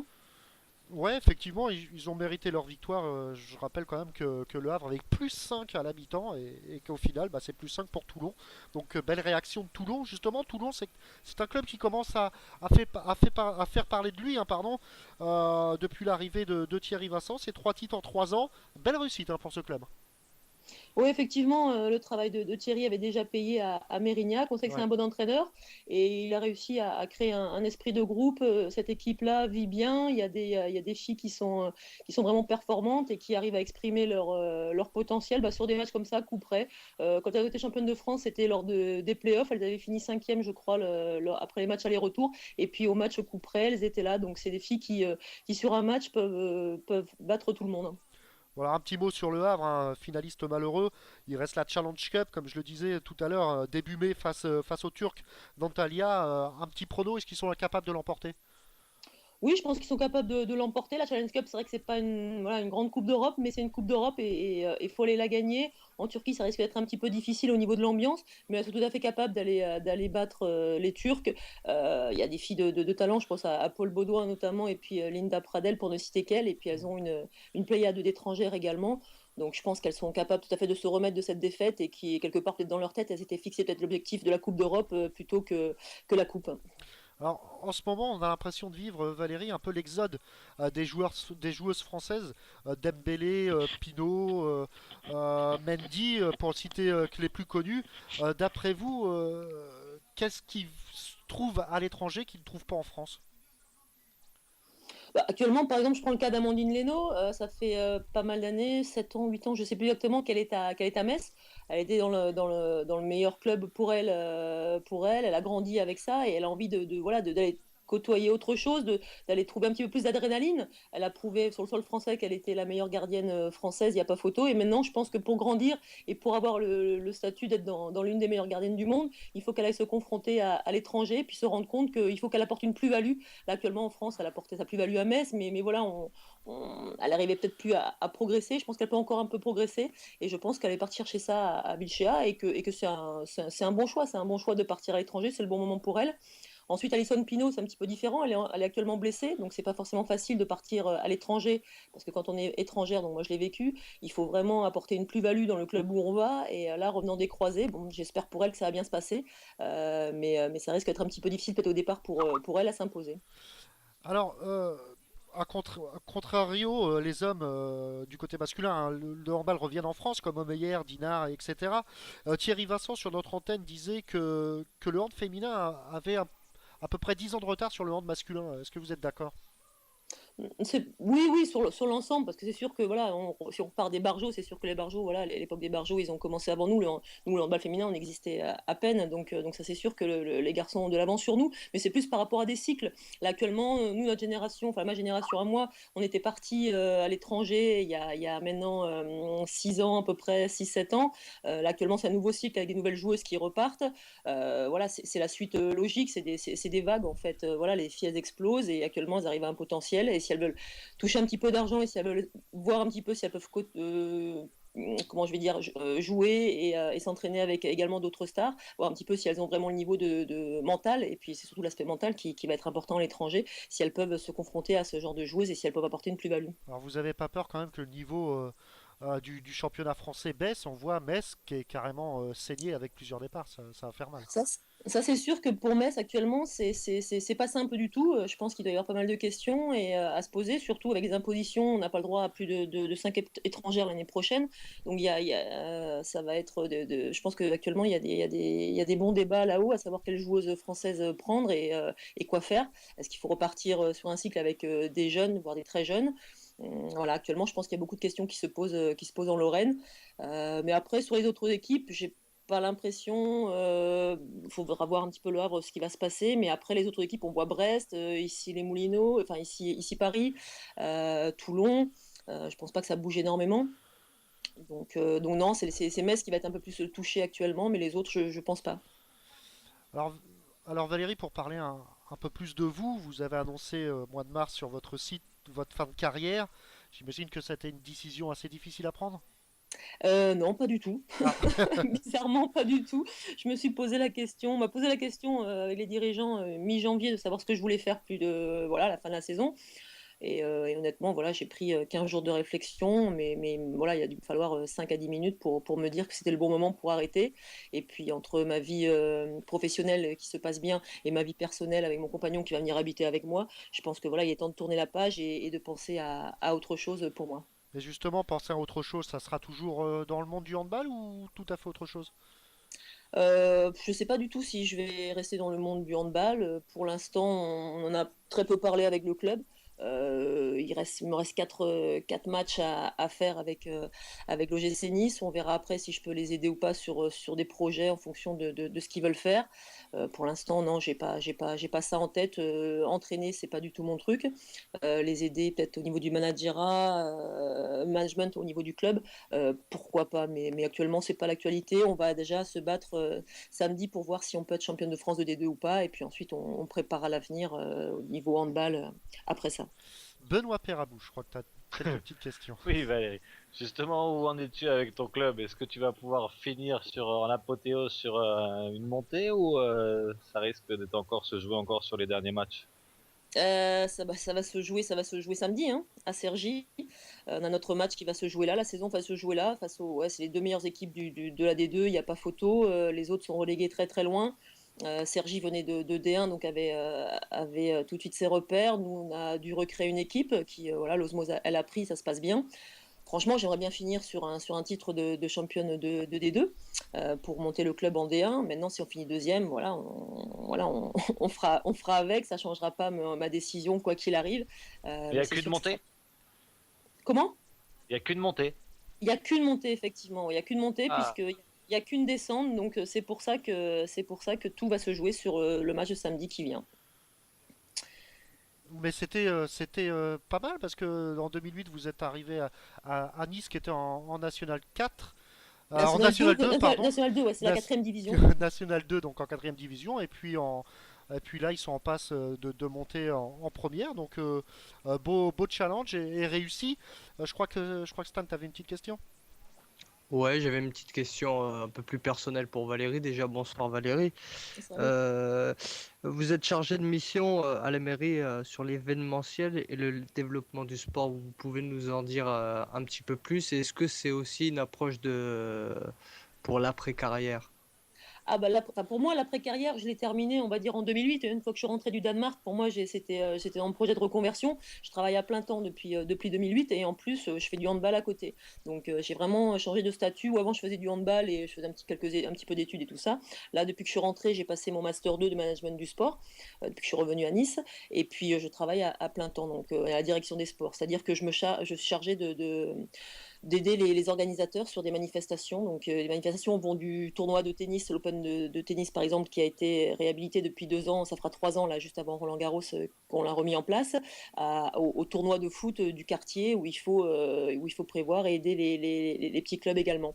Donc, ça va de la grosse organisation, de la grosse manifestation, l'Ironman, le marathon, il y a beaucoup de courses sur Nice.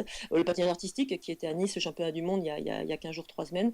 Donc, il y a vraiment des grands événements qui viennent à Nice et c'est vraiment super intéressant. On est 6 chefs de projet et moi j'apprends tous les jours au contact des autres qui sont là depuis un petit bout de temps et franchement je m'éclate parce que j'adore tous les sports donc je m'éclate à faire ça. En regardant votre carrière, Valérie, est-ce que vous avez un regret? On peut avoir Jean en Bretagne.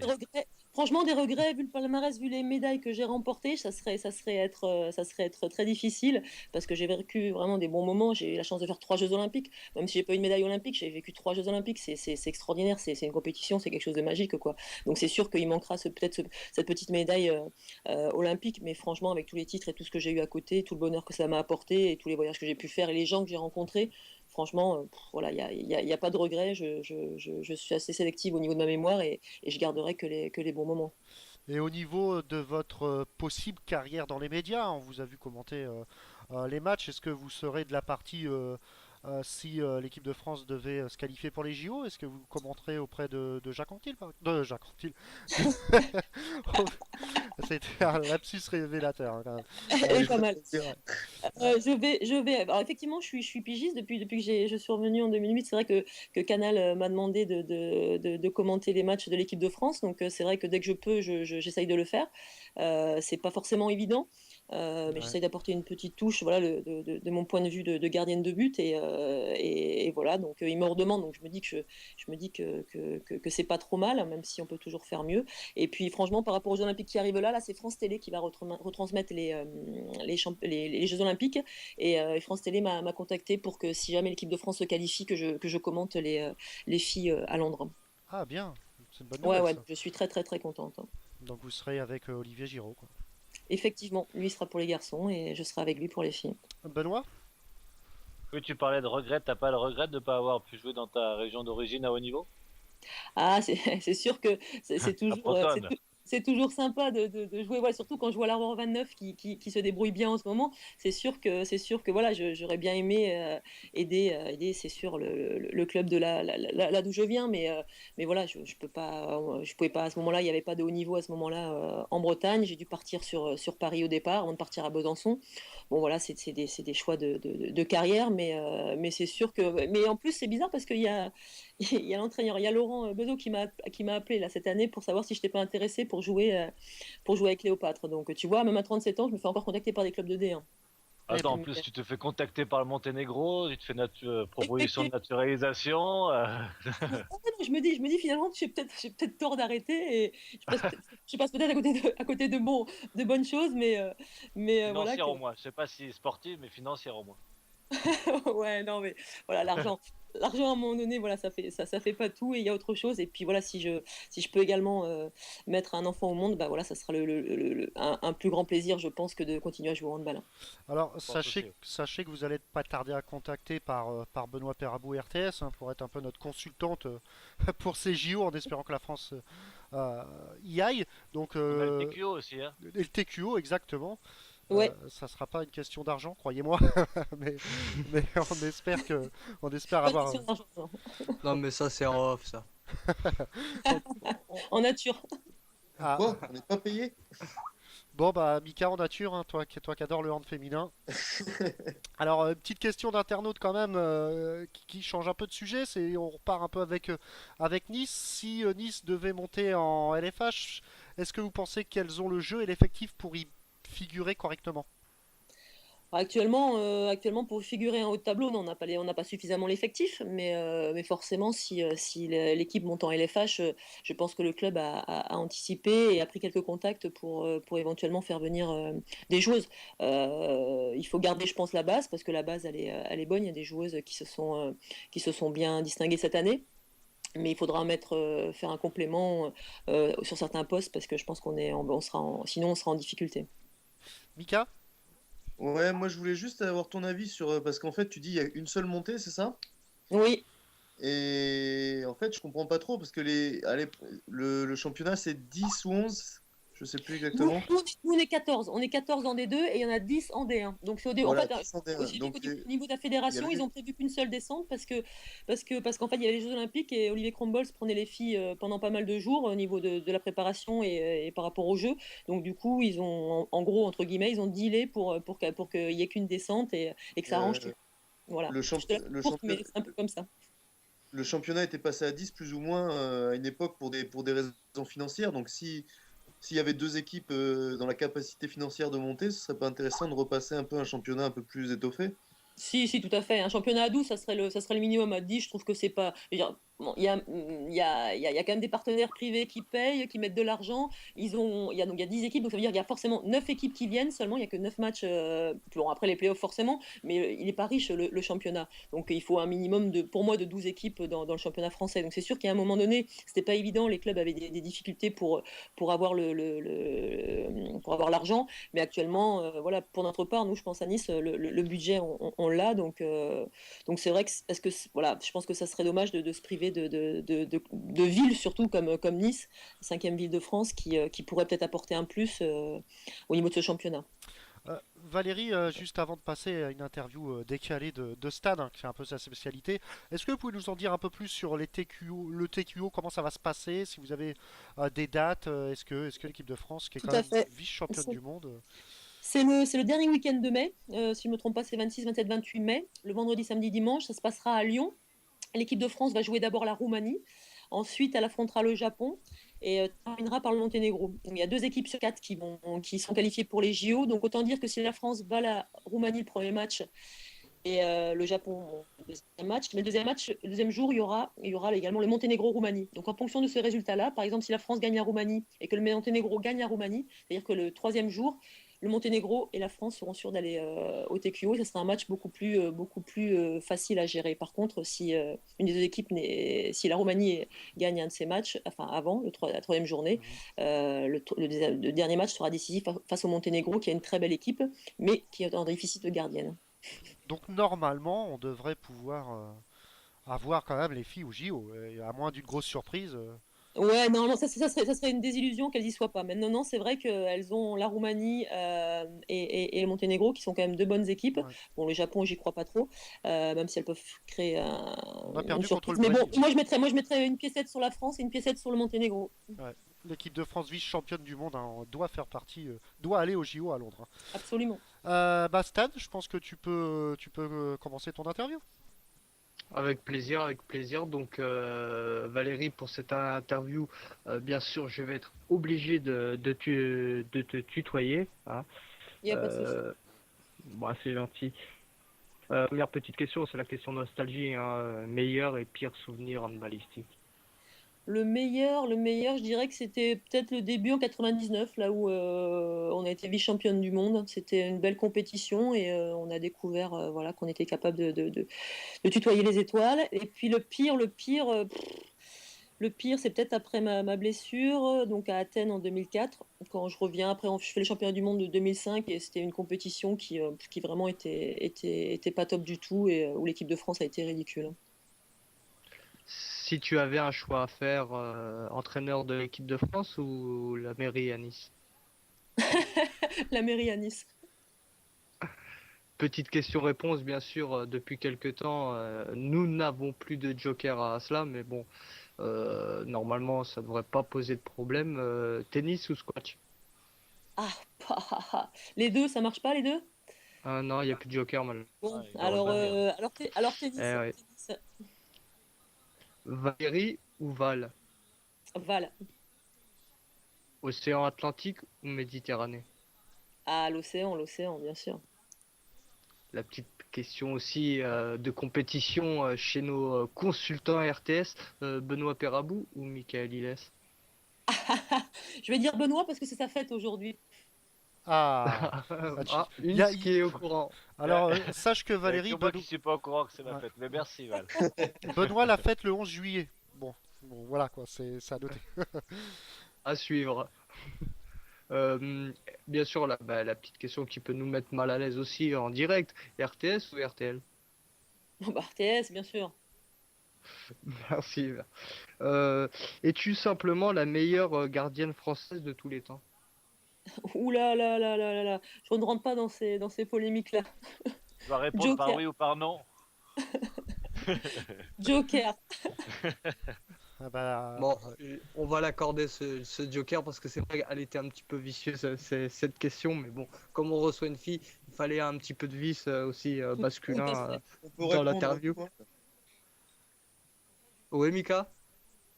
Ouais, pour l'instant, oui, hein, parce que je trouve Amandine Leno, aussi forte soit-elle, pour l'instant, elle a pas réussi à faire autant d'étincelles que n'a pu en faire Valérie. C'est gentil. C'est trop tard, elle a déjà voté pour moi, Mika. On peut C'était poser la avant qu'il fallait lui dire ça.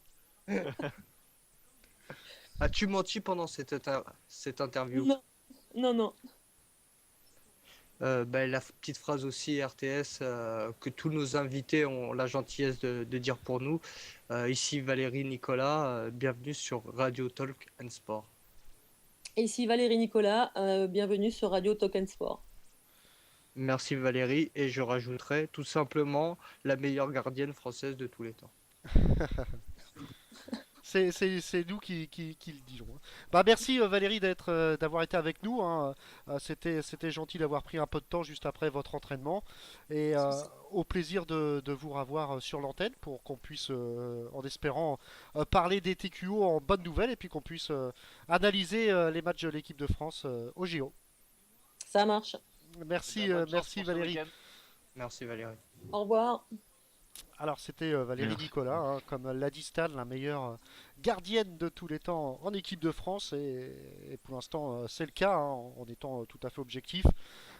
Donc bah écoutez, on va conclure cette émission, 21h37, c'était bien sympathique. Vous avez eu Sébastien Ostertag tout à l'heure, hein, concernant son transfert à Chartres, et puis Valérie Nicolas, hein, sur sa fin de carrière et sur sa possible reconversion. Donc on va finir avec un petit jingle. Je vais remercier Thomas qui était avec nous. Merci Thomas d'avoir été avec nous. Merci à vous et à la semaine prochaine. Stan, merci. Et puis Liberté pour les éditeurs, c'est mardi. C'est mercredi. Pardon. Voilà, c'est mercredi avec bien sûr toujours beaucoup d'invités et beaucoup de choses à dire. Donc je vous donne rendez-vous mercredi. Benoît Perabou, Paris, Tremblay-Paris dans quelques jours. Ça va être un match difficile et ô combien important. Mais merci d'avoir été avec nous encore aujourd'hui. Merci à vous, merci de m'avoir souhaité ma fête. Je vais en parler à ma maman pour vraiment me tirer cette affaire au clair, parce qu'il y a un souci. Ouais, Et à ta femme aussi alors. Ma femme ne m'a pas souhaité ma fête, elle ne me souhaite pas ma fête ce jour-là. Bah, je me sentais un peu seul, hein. J'avoue que je suis un peu rassuré maintenant. Je pensais que j'allais m'engueuler avec ma femme pour m'avoir dit des bêtises. On fait les ménages. Mika, pareil, match important et difficile, hein, pour Aix, mais merci d'avoir été avec nous et puis à lundi prochain. À lundi prochain. Avec une toute nouvelle rubrique, les étrangers dans le championnat de France. Exactement. Je vais essayer de. Comme on a un peu épuisé le vivier de français à l'étranger, on va essayer d'inverser la rubrique. Ouais, ça va être assez sympathique. Ça sera Merci. peut-être plus folklorique parce que ils seront d'un français un peu plus approximatif. Ouais, enfin c'est surtout pour Benoît qui installe Skype en allemand ou en espagnol, ça va être même en monténégrin, ça va être sympathique.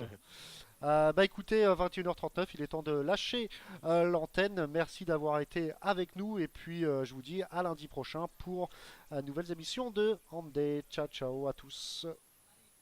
Salut.